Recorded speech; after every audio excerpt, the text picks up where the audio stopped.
leading effectively and leading change. These topics are always linked.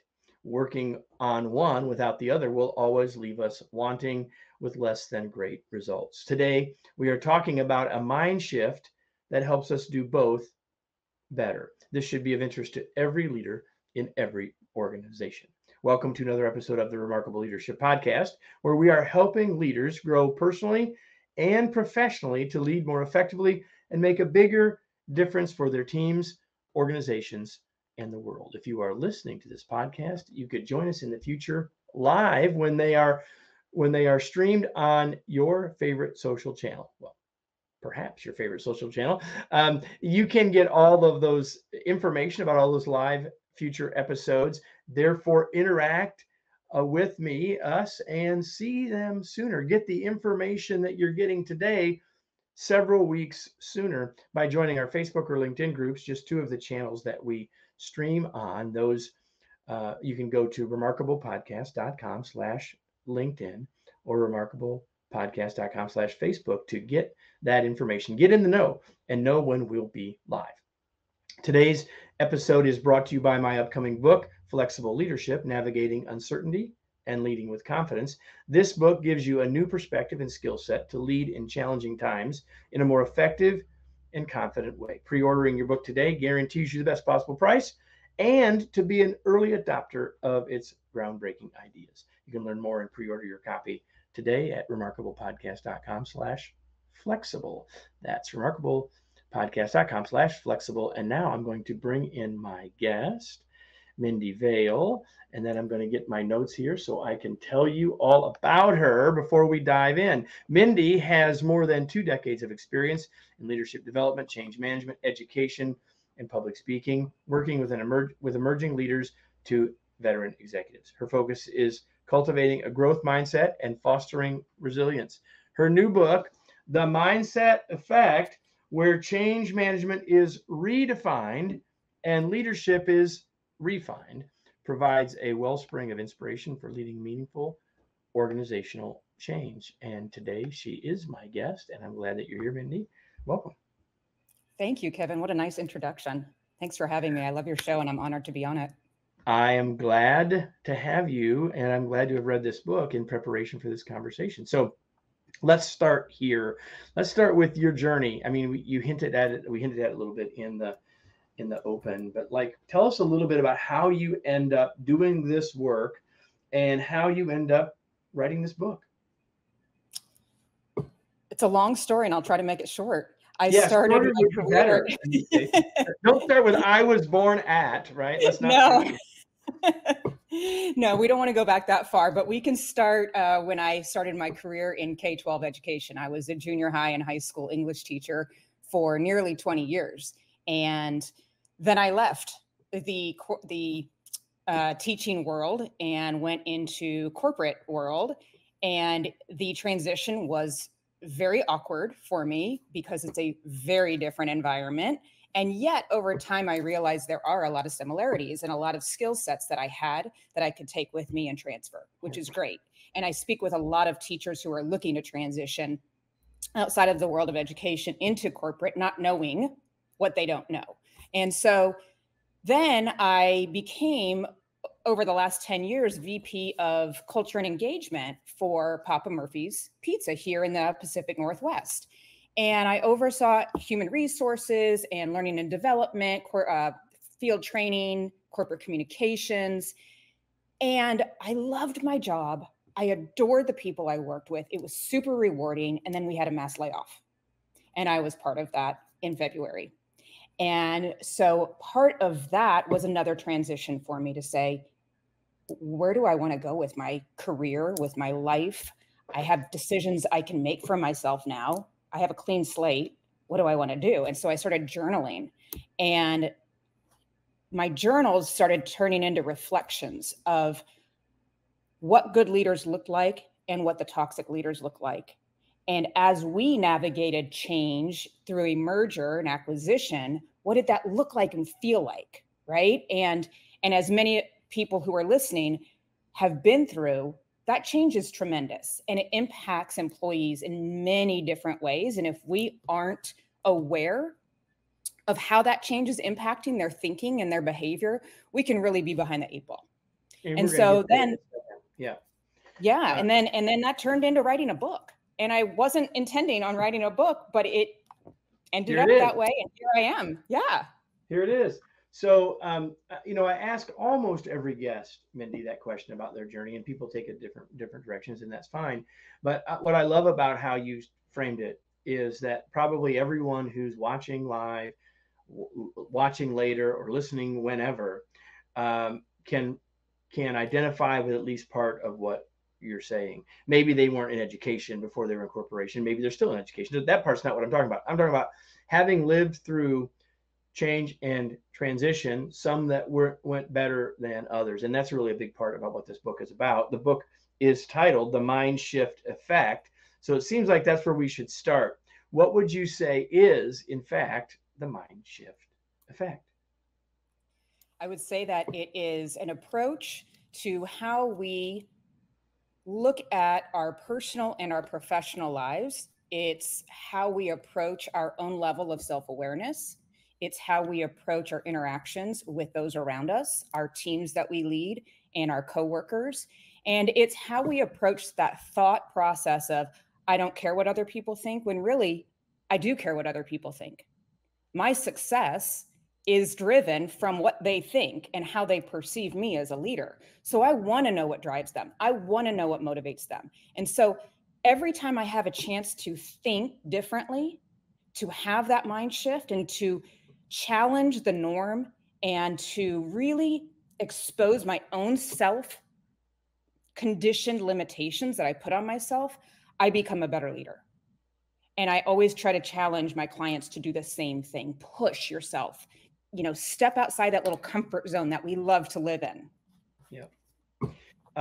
In the introduction to the book, you talk about the fact that there are lots of change models, and certainly there are, and you're certainly not saying here that there's a problem with them, but you do say something on page 11. I'm not going to ask you to tell me. I'm going to read it, and then I'm going to have you respond and comment on it. Okay. So you said there seemed to be a gap. Avoid waiting to be filled with a resource that was not only informative and insightful, but also approachable, relatable, and actionable. I'm taking a slightly different approach to change management, a more humanistic, bite-sized approach. I prioritize empathy, communication, and collaboration, aiming to understand the emotional and psychological aspects of change for individuals. There's another way of thinking about this. And then you finish, my focus is to create a supportive environment to facilitate smoother transitions and garner greater buy-in from stakeholders. Anything about that you want to say before we go on? I love that you brought that up, because I don't want to take anything away from the change management frameworks that are out there that exist and that really provide us with the structure that we can work from. They provide wonderful resources for us. When we take that and then we add on a humanistic approach, that's when you get your winning ticket. It's not one or the other, it's a combination of both. And for me, time and time again, I've seen leaders who just don't do a great job validating other people's feelings and emotions and the things we bring with us every day to work. And it's not about coddling people, it's about just showing empathy and understanding. And like, I get that you've been places, I get that you have your own experiences, I get that you maybe even have trauma around this kind of change. I get it. And I understand that. And because of that recognition, we can then take those change frameworks and then our empathy, put it together, and it really works. And that's really is the big picture of the book, everybody. We're talking with Mindy Vail, the author of The Mind Shift Effect. And you early in the book, you list a bunch of myths, right? Things that are sort of in the popular parlance that people talk about and many people sort of take as true, but you say they're myths. There's one of which I agree. I want to talk about one of them specifically because I think it sets the frame for where I want us to go today, but I also think it's a really important one. So here's one of Mindy's myths. The myth is that resistance to change is a sign of negativity or defiance. You say, not so fast, my friend. So let's talk about that a little bit more. Isn't that true? And I also speak about failure and how we are conditioned to believe that failure is bad. It's kind of the same thing here of change. When somebody says, I don't want to do that, and they resist, we immediately say, oh my gosh, they're being a rebel and they don't want to go along. And what a pain in the rear. And that's not it.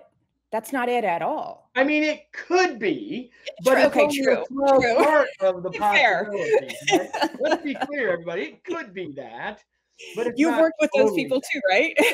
It's not only Yes. that, right? Right, right. And I think that having those conversations, just taking the time to say, what is it that you're fearing the most about this change? What is it that you're most uncomfortable about? And just being real about it. And you'll realize, is it being defiant? Is it just that person? Or is there something else to it that you can help them work through? And you don't need to be a counselor. You don't need to be a coach. It's just having a human conversation with someone. Yeah, I always say that, resistance is naturally occurring. It doesn't necessarily mean there's all sorts of sources of it. But for us to be surprised by it, and oftentimes leaders get indignant because of it. Why? Because, well, I came up with this change idea and like I've got it all figured out, and they just are being difficult, right? It's not that at all. It's just a natural occurrence, to your point. But it isn't necessarily defiance, and it certainly isn't only negativity. I just really, really love that. So, talking about that human conversation, what are some specific things that we can do to help people through the resistance? Like, it's going to happen. It's already here. You're feeling it. They're stating it. What's some advice you have about what we can do with it?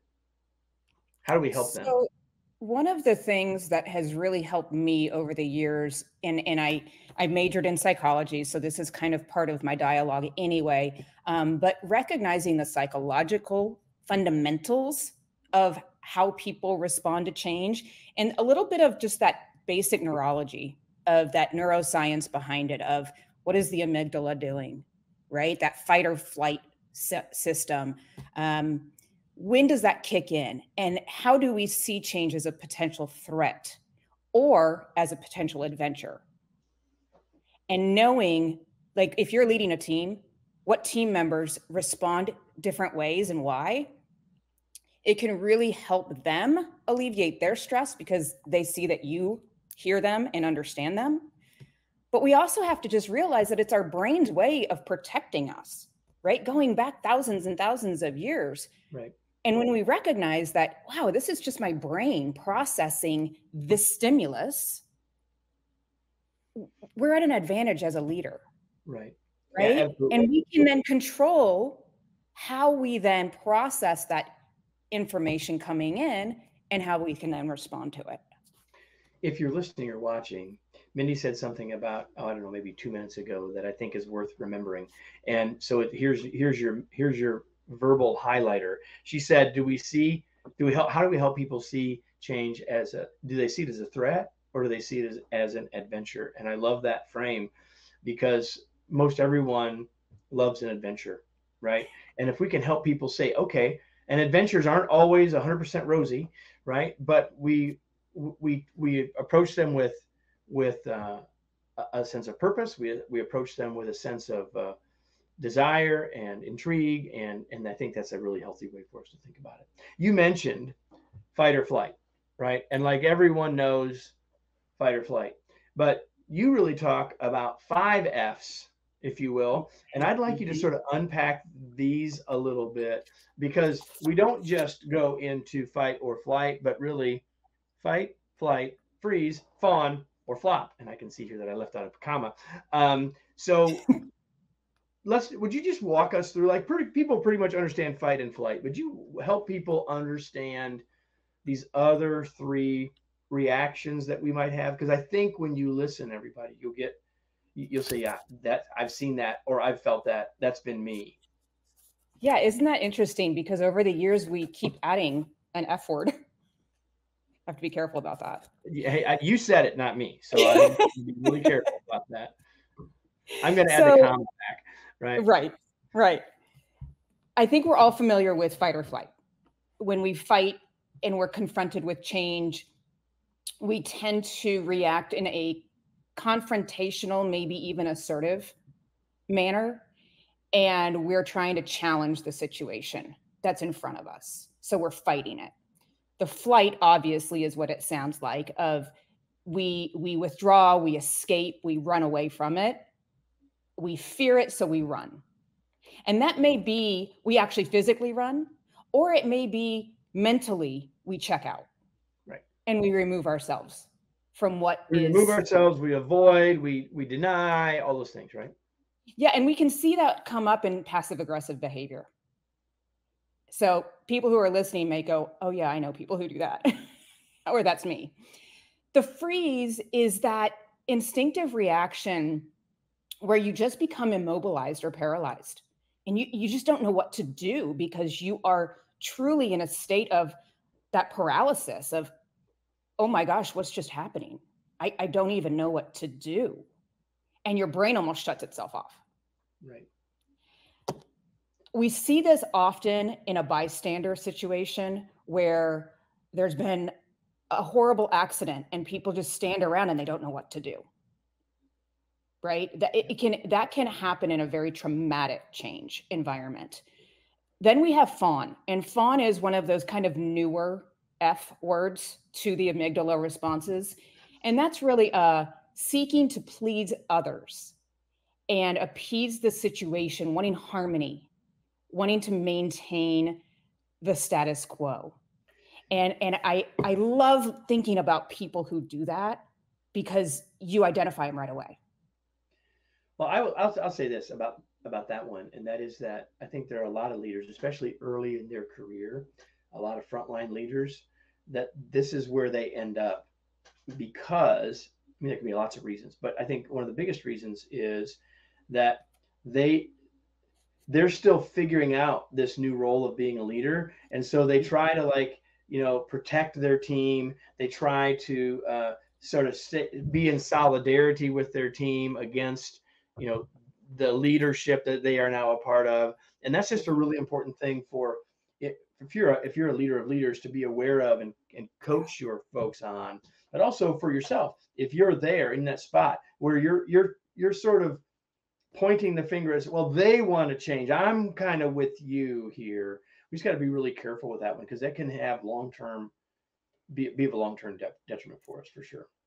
Yeah, you're making me think of previous leaders that I've worked with, and it really can be. And I know that their intentions are really good, right? Absolutely. Because they're absolutely they're kind-hearted, good people. But you're absolutely right; it can be detrimental in the end when that's overdone. And then the last F is flop. Flop, yes, flop. Just that sense of resignation, of helplessness, of I give up. I'm just going to lay here and just let it happen. And I have no control over the situation. It is what it is. I'll let somebody else figure it out. And that is dangerous, obviously, because that can create a sense of apathy. 100%. One of the things that you talk about in the book is our biases. And, I think in the last 15 years, a lot of us have become a lot more aware that we all have a lot of biases. There's a couple that you talk about here. And I think as we think about this in the change context, it's useful for you to help us think about, okay, if we know we have them, now what do we do about them? Can you talk about that just for a second? Yeah, conscious and unconscious biases, right? We have conscious biases. We know, we're very aware of certain things that we tend to generalize, stereotype. We may even have prejudices about them based on our own experiences. Life does that to us. We then, though, those are easy. First off, those are easy to identify for the most part and then work on, because I can say 1, 2, 3, 4, 5. These are the things that continue to come up for me as I work with different people, diverse populations. I can see myself reacting differently when I'm with ABC. Right. Through coaching, that's pretty easy. Now, our unconscious biases, those are the ones that have been ingrained and sit back here, and we don't really even recognize that they're alive and well. And yet they speak loudly in our actions towards others. And that may be just kind of that going with things that feel familiar, tending to lean towards the things we want to believe to be true, right? Confirmation bias. Oh, I hear that. It aligns with what I think is right. So I'm just going to hang on to that. Right. And then I stop exploring the other options. And that's deadly. One of the things I like that you said there is our goal shouldn't be to try to eliminate our biases, but to understand them and to work with them and to use them to help us better understand, and not even to judge ourselves about them, but just to recognize them. And I think that as a leader, we can do that for others as well through the kinds of questions we ask, some of the kinds of stuff we've already talked about, certainly for Absolutely. sure. One of the things that you talk about in the book quite a bit that I really like, because here's my observation. My observation is that everybody talks about change is hard, and then people say we need to be innovative. So change gets looked at as sort of like a necessary evil, and yet innovation is lauded as this wonderful thing, and yet they're the same. Like, you can't innovate without there being change involved. So talk about that connection, if you would, and what we need to be thinking about as leaders in relationship to that. We can't, you're absolutely right. We cannot have cultures of innovation that thrive in today's world if we don't embrace this idea that change is good and it can be beneficial. And yes, it can be scary. And yes, it can feel like a threat. And yes, it can be messy. And that's okay. Same thing with failure. When we go through change, when we try to innovate, we're going to fall flat on our face. That's okay. That's a part of the process. God knows I've fallen on my face enough time. I'm still here. So in order to get your culture as one of innovation, you have to work on building that psychological safety. It is so critical. And it is something that is more than just a buzzword. It is the foundation of any innovative culture. Employees who feel like their opinions matter, employees who know that they can shoot out a crazy idea and they won't have that fear of judgment or criticism hovering over them. That's everything. Yeah, and if we go right down to blocking and tackling, I think that sometimes leaders we forget that the people doing the work know the work better than we do. And they're, in terms of sort of what I would call micro innovations, they're the best source for them, because they see them, they see the issues, they see the bumps, and they're the ones that get the bumps and the bruises, and yet, if they don't feel like it's safe for them to share, or they don't think those ideas would be welcomed, or they don't think that even if they were welcomed, they would never ever be implemented, then you're never going to get to your point, to this culture of innovation. It's this idea that part of the mind shift is that change is good, change is necessary, change is valuable. Change doesn't have to be fighting. We don't have to be fighting for homeostasis, right? We can be moving toward allostasis, which is like that. That we evolve, and that's a good thing, right? That's a great way, I think, for us to think about it. So I want you to talk. There's another thing that you talk about in the book that I think is really useful, because you talk a good bit about collaboration. And so how do you want to connect collaboration and change? So collaboration came for me from a place, it was very personal, because in different jobs, certainly wasn't just one career, it was teaching and corporate franchise.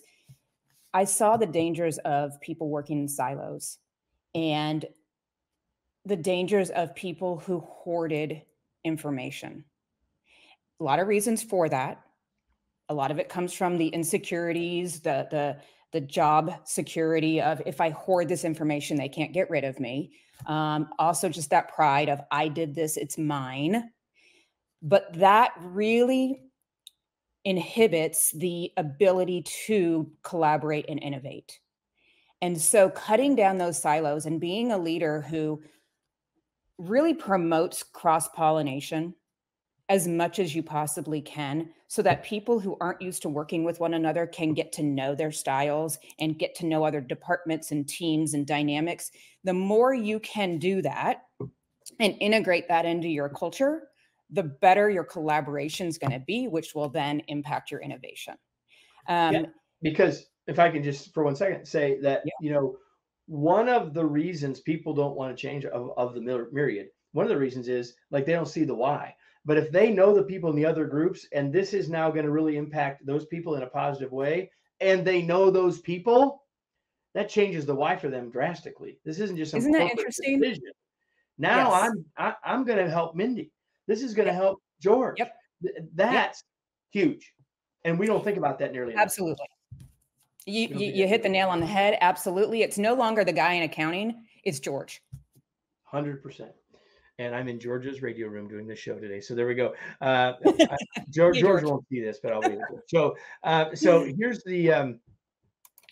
here's the thing. Everyone that's on that's watching, listening, whenever, is dealing with some change, whether it's themselves, whether it's organizational change, whether the leader, whether it's being thrust on them, doesn't matter. You're dealing with it. And so I'm going to ask you the most unfair question I could possibly ask you, based on what you've learned and what you've written.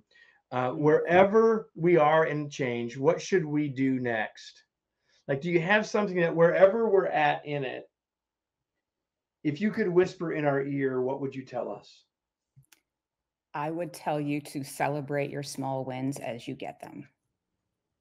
I would say for every step forward, even if you take 3 steps back after, you took a step forward. And celebrate those small wins, even if it's that a self high five or a pat on the back, or if it's with your team, let them know that was a win. It may seem insignificant, but it was a win. We're going to take it. Because what that then does is it's that dopamine, endorphin rush. It fuels our brain to want more. And so we cannot forget, we're not giving trophies out. We're not giving awards. We're not giving gift cards. We're simply saying that was a win. That was a win. We moved forward. And I think that sometimes as leaders, we discount the wins, but also we assume they see the win that we saw, Yes. and they don't, right? Because their perspective, and that's not that people aren't smart and wise and experienced. It means that they have a different perspective than we do as leaders. It's important not only for us to remember to do it in general and to do it for ourselves, but as leaders, don't assume they see it, right? Don't assume they see it. Don't assume. You're absolutely right. Mindy, is there anything that I didn't ask that you wish I would have?